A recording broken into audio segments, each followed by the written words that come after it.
Hi friends, இன்றைக்கி நம்ம நெல்லிக்காய் ஜூஸ் எப்படி பண்ணலாம் அப்படிங்கிறத காட்டுறேன். நெல்லிக்காய் ரொம்ப சத்தானது, ரொம்ப நல்லது. அது எல்லாருக்குமே தெரிஞ்ச ஒரு விஷயம். அது எப்படி போடலாம் அப்படிங்கிறத உங்கள் கூட ஷேர் பண்ணுறேன். அதுக்கு ஒரு கையளவு புதினா எடுத்திருக்கேன். அது கூட கொஞ்சமாக இஞ்சி துண்டும், அப்புறம் ஒரு 3 பெரிய நெல்லிக்காவை கட் பண்ணி எடுத்துக்கிறேன். அது கூடவே கொஞ்சமாக கல்லுப்பு சேர்த்துக்கிறேன்.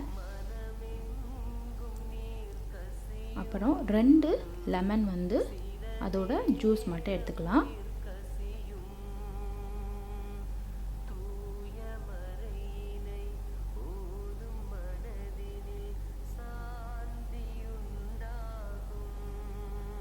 இது கூடவே உங்களுக்கு நான் சுகர் சேர்த்துருக்கேன். உங்களுக்கு வேணும்னா நீங்கள் ஹனி சேர்த்துக்கலாம். சுகர் வேணாம் அப்படிங்கிறவங்க உப்பு கொஞ்சம் ஜாஸ்தியாக போட்டுட்டு ஜஸ்ட் அப்படியே வடிகட்டி நீங்கள் குடிக்கலாம். இதை நல்லா பேஸ்ட்டாக அரைச்சி எடுத்துட்டு இப்போது அதை நல்லா வடிகட்டி எடுத்துக்க போகிறேன்.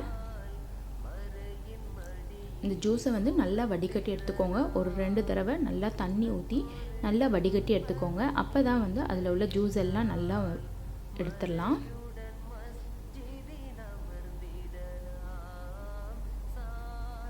அதை புழிஞ்சி நல்லா அதோட ஜூஸ் எல்லாம் எடுத்துருங்க, வேஸ்ட் பண்ணிட வேண்டாம்.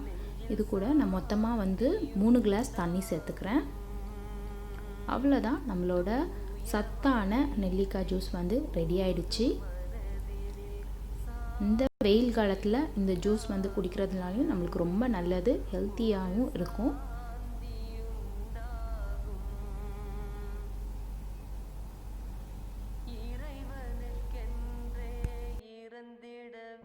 இதில் நான் இஞ்சிலாம் சேர்த்ததுனால ரொம்ப டேஸ்ட்டாக இருந்துச்சு. கரும்பு ஜூஸ் குடித்த டேஸ்ட்டில் இருந்தது.